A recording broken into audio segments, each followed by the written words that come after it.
ये एक बहुत ही इम्पोर्टेंट टर्म है जो न्यूक्लियर फिजिक्स में बार बार यूज होती है, binding energy. This is also, तो आइए अंडरस्टैंड करते हैं आज की मास डिफेक्ट और बाइंडिंग एनर्जी क्या होती है। Mass defect is difference between rest mass of nucleus and the sum of rest masses of its constituent nucleus. एक एग्जांपल से डिस्कस करते हैं कि सपोज करो मेरे पास एक न्यूक्लियस है, ये रहा। अगर मैं इसको ब्रेकअप करना चाहता हूँ अलग अलग, सपोज करो मेरे पास हीलियम है, हीलियम न्यूक्लियाई है। हीलियम में 2 न्यूट्रॉन और 2 प्रोटॉन्स होते हैं। तो हमारे पास सपोज करो 2 प्रोटॉन्स हैं और 2 न्यूट्रॉन्स। तो मास डिफेक्ट के अंदर हमें पाया गया ये जो मास डिफेक्ट है हमारे पास। अब एक चीज़ अंडरस्टैंड करिए, यहाँ पे न्यूक्लियॉन्स, न्यूक्लियॉन्स का मतलब होता है न्यूक्लियॉन्स बराबर प्रोटॉन प्लस न्यूट्रॉन। ये बहुत इंपॉर्टेंट कॉन्सेप्ट है कि न्यूक्लियॉन्स में हमारे पास प्रोटॉन और न्यूट्रॉन दोनों कंटेन होते हैं। सो स्टूडेंट्स, यहाँ पे देखिए जो हमारे पास जो बनाया गया ये वाला हीलियम न्यूक्लियस है, ये हमारे पास क्या है, एक बिल्कुल अकेला है। अब देखो यहाँ पे कितने बन गए, 4, 2 प्रोटॉन और 2 न्यूट्रॉन्स। अब हमारे पास जब इसको कुछ एनर्जी दी, कुछ एनर्जी चाहिए जो इसको हमारे पास सेपरेट करने के लिए 2 प्रोटॉन 2 न्यूट्रॉन में। तो जो एनर्जी देखिए यहाँ पे, the binding energy of the nucleus is energy required to separate a nucleus into constituent parts. This is very important definition कि बाइंडिंग एनर्जी क्या है। जो मेरे पास हीलियम न्यूक्लियस था, इसको मैंने एक ई एनर्जी दी, उस ई एनर्जी से मेरे पास किस किस में कन्वर्ट हो गया, 2 प्रोटॉन और 2 न्यूट्रॉन्स में। तो जो एनर्जी दी है उसको मैंने क्या बोल दिया, बाइंडिंग एनर्जी। उन दोनों को सेपरेट करने के लिए कौन सी एनर्जी चाहिए, बाइंडिंग एनर्जी। अब देखिए नेक्स्ट यहाँ से मास डिफेक्ट का एक बार फिर देखिए आप कि ये मान लो न्यूक्लियस है मेरा। देखो न्यूक्लियस में सब कुछ बाउंड है। अब मेरे पास जो बाइंडिंग एनर्जी दी मैंने, उस बाइंडिंग एनर्जी से क्या क्या हुआ कि कॉन्स्टिट्यूएंट न्यूक्लियाई में कन्वर्ट हो गया हमारे पास न्यूक्लियस। ये देखिए सेपरेटेड न्यूक्लियॉन्स।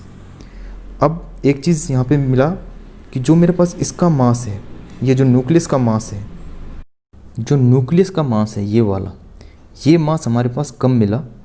देखिए बिल्कुल लिखा हुआ स्मॉलर मास। और जब अलग अलग करके हमने ऐड किया तो उसका मास ज़्यादा था। तो हमने अंडरस्टैंड किया कि ये मास कहाँ गया।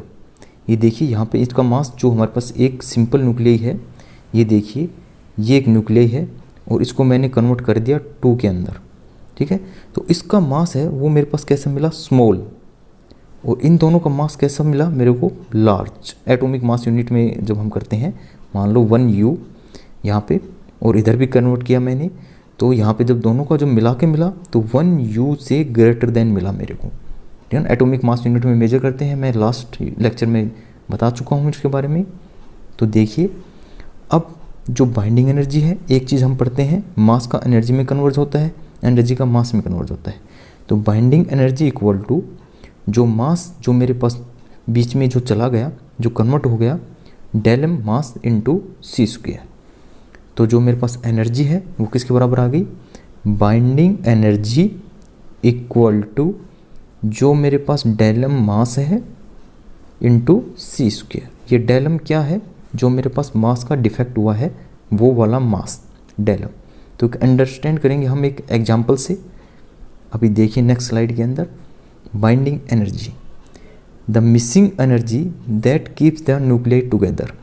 एक छोटा सा एग्जांपल लेते हैं हम हाइड्रोजन एटम का, कि जो मास ऑफ हाइड्रोजन एटम हम एम में देखते हैं वो कितना है, ये है 1.007825। मास ऑफ न्यूट्रॉन कितना है, 1.008665। अगर अब मैं अकेला सिंपल हमारे पास जो हाइड्रोजन एटम है उसका अगर मैं देखूं तो मेरे पास कितना आया, 2.016490 U। अगर अकेला मैं अगर उसका मेजर कर रहा हूँ मास तो ये आ रहा है। अगर दोनों न्यूक्लियाई को अलग अलग करके मैं मेजर कर रहा हूँ, इन दोनों का अगर मैं सम अप ऐड कर देता हूँ, तब मेरे पास मास कितना आ रहा है, 2.014102। अब एक चीज़ यहाँ पे देखिए, कौन सा मास ज़्यादा है हमारे पास, ये वाला मास कम है। अब दोनों के बीच में डिफरेंस आएगा, तो हमारे पास जो डिफरेंस निकला वो कितना आया, 0.00238 U।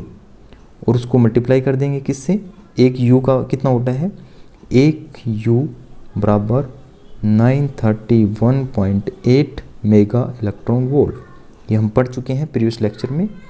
तो हमारे पास जो कितना आ गया 2.224 मेगा इलेक्ट्रॉन वोल्ट, ये हमारे पास क्या आ गई बाइंडिंग एनर्जी। अब ये तो एनर्जी हमारे पास किसकी आ गई, हाइड्रोजन एटम की। बिल्कुल आप अंडरस्टैंड कर चुके होंगे कि हमारे पास ये कॉन्स्टेंट न्यूक्लियाई है, एक हमारे पास क्या है, एक प्रोटॉन एक न्यूट्रॉन है हमारे पास हाइड्रोजन एटम के अंदर। इन दोनों को जब एडअप किया हमने तो हमारे पास कितना आया, ये वाला आया मेजर्ड मास। एक्सपेक्टेड मास था वो हमारे पास कितना था, ये। अब दोनों को सब्ट्रैक्ट किया तो हमारे पास कितना आ गया, ये, और उसको मल्टीप्लाई कर दिया 931.48, तो हमारे पास उसकी बाइंडिंग एनर्जी आ गई 2.224। अब नेक्स्ट स्लाइड्स में देखिए कि बाइंडिंग एनर्जी क्या है। Binding energy of the atom is the energy released as all the constant nuclear particles, neutron, proton, electrons come together from infinity under the strong force and EM force. देखिए मेरे पास proton है, neutron है, electrons हैं, ये बिल्कुल दूर दूर हैं। अब ये सब अगर एक जगह पे लेके आने हैं मेरे को, इनको इस तरीके से बाउंड करना है, तो उसके लिए मेरे को कुछ एनर्जी ज़रूरत पड़ेगी। तो इनको जब बाउंड करेंगे तो कुछ एनर्जी रिलीज होगी, एनर्जी का लॉस्ट होगा, उस एनर्जी को हमने बोला बाइंडिंग एनर्जी। जैसे ये मेरे पास एक न्यूक्लियाई है, उसको अगर मैं बाइंडिंग एनर्जी दूंगा तो मेरे पास क्या होगा, वो डिफरेंट प्रोटॉन, न्यूट्रॉन और इसमें हमारे पास कन्वर्ट हो जाएगी। अब देखिए नेक्स्ट स्लाइड से कि जो बाइंडिंग एनर्जी है उसको हम कैसे कैलकुलेट करें। तो देखिए यहाँ पे कि सपोज करो मेरे पास Z प्रोटॉन थे जिनका मास है MP, N न्यूट्रॉन थे जिनका मास है M1, Z मेरे पास मास ऑफ इलेक्ट्रॉन है, उसको मल्टीप्लाई कर दिया मैंने c² से। यहाँ पे जो एनर्जी की बात कर रहे हैं, कौन सी एनर्जी, E बराबर mc², इसकी बात कर रहे हैं।